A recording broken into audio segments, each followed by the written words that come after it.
Good morning, students. Hope you all have had a pleasant weekend. Now, today we will be doing grammar, kinds of sentences. Now, I hope you all have your grammar books ready. Write the notes as I'm teaching you all. You can listen and then write the notes in your grammar notebook. Now, there are 5 kinds of sentences. The first one being an assertive sentence. Now, what is an assertive sentence? An assertive sentence is basically a statement being made. When you just mention something, you just say something like, for example, today is a very bright day, today is Monday, or I am studying kinds of sentences. Okay, my name is Janice, I am a girl. Okay, so when you're saying just a statement, you're just saying something. That's when it is an assertive statement. Now, an assertive statement can also be of 2 types. It can either be positive or affirmative and negative. So, positive sentence is also called an affirmative sentence. So, affirmative or negative sentence. So, assertive sentences are of 2 kinds. Now, what is affirmative and negative? Affirmative are just the type of sentences that I gave you an example, like my name is Janice, I'm studying grammar right now, or today is Monday, it is a very dull day. Now, when I add words like no, not, never, can't, can, cannot, or won't, will not, all such words, that's when it becomes a negative sentence. Okay? Let's see the example. I do my work regularly. There's no negative word in it. So it is an affirmative sentence. Whereas I do not. So the word not is there. So that's why it becomes a negative sentence. I do not do my work regularly. So it becomes a negative sentence. So remember, an assertive sentence is just a statement that you make. It could be affirmative or negative. Moving on to the second, that is imperative sentence. Now, imperative sentence includes 3 things. That is a command, a request, or an advice. Now, a command, you know what's a command? When you say shut up, get out, come here, open your books to page 30, or you're giving a command, stand up, okay, be quiet. So, all these are a command. And a request is when you use the word please. Yes, so please open your books to page 31. Yes, or please get me a glass of water. Yes, so you are requesting someone to do something. That's when you use the word please. Please, can I borrow your book? And advice is when you're advising someone what to do or not to do. Like study regularly so that you get good marks in your exams. That's your advice. Or have your medicine on time. So that's your advice to maybe someone who is not well. Clear? Or exercise regularly is good for health. So again, that's an advice. So when you have an imperative sentence, it could be any of the 3. That is, it can be a command, it could be a request. Remember, request should always have the word please. Or it could be an advice. Now you see the examples that I've given you. Get out of the class, it's a command. Please give me a glass of water, it's a request. Take your medicines regularly, it's an advice. Now all of these, the person whom I am talking to is not mentioned. Now, did I say you get out of the class? No. Did I say please give me a glass of water? No. Did I say you should take your medicines regularly? No. Now, when you are talking of an imperative sentence, it's understood that you are talking to a person, one particular person, and you are going, instead of saying you all the time, you are not supposed to mention the word you. Okay. Unless you're talking to a whole group or a whole class, like you can say class, keep quiet.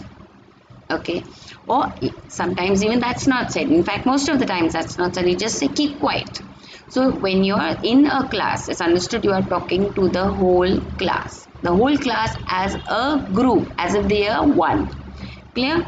So that's why you are understood that you are talking to you.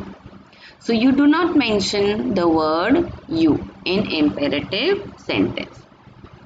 The third type of sentence is interrogative, which is very easy. Interrogative sentence is when you ask a question. It always ends with a question mark. Ends with a question mark because you are asking a question and you expect a reply.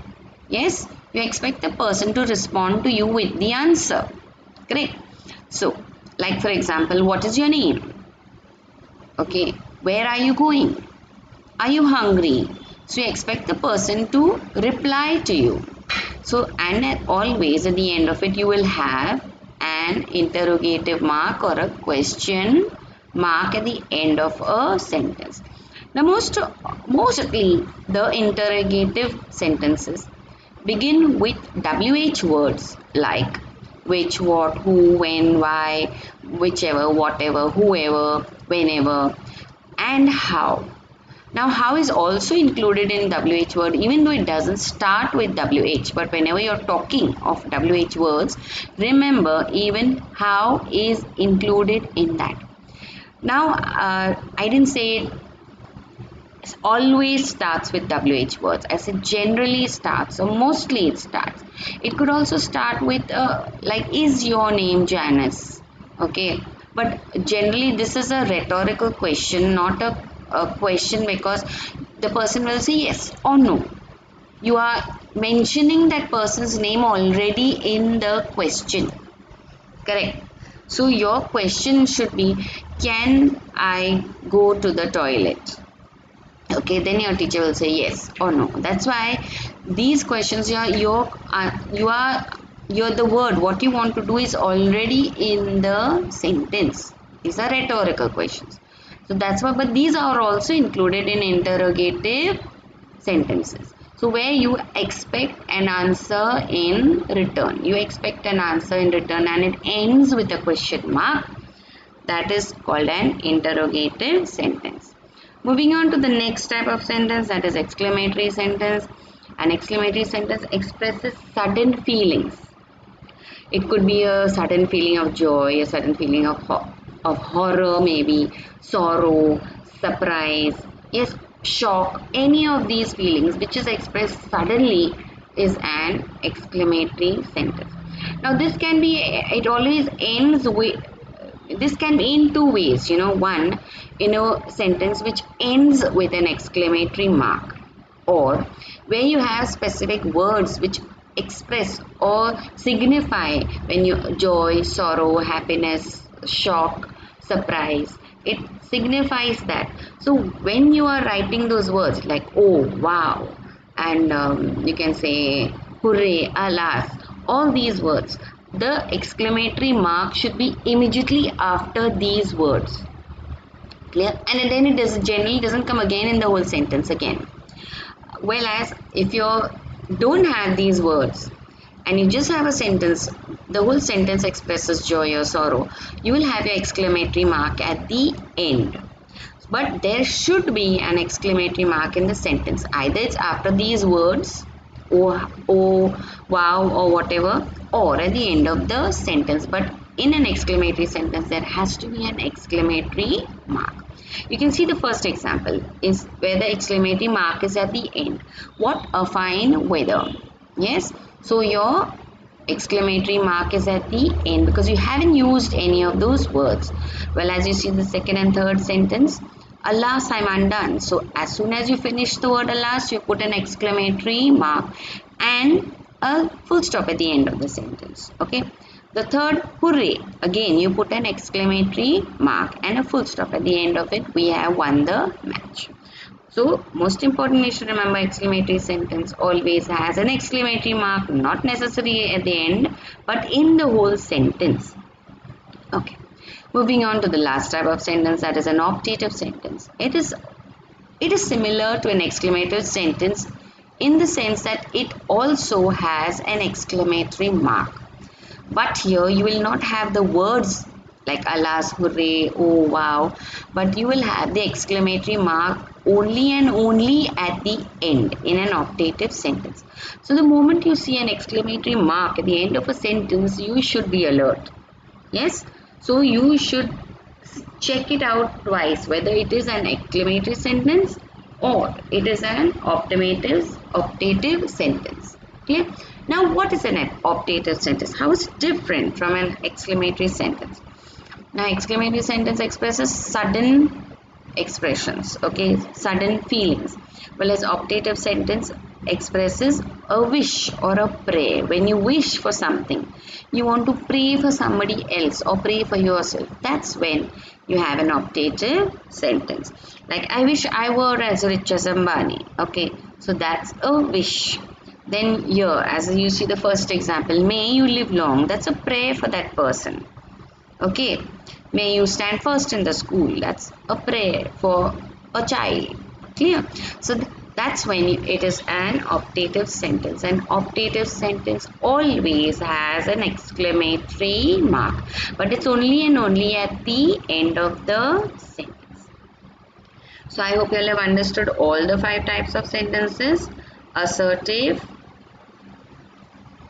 interrogative, exclamatory, optative sentence. Yes, all these sentences you read this what I have given you, read it again. Yes, so that you are able to remember it again.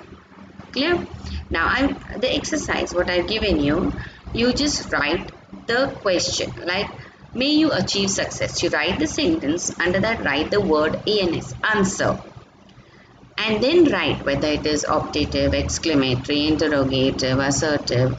Okay, whatever type of sentence it is, you will write it, the answer, and then leave a line and then write your next question, is your brother at home. Clear?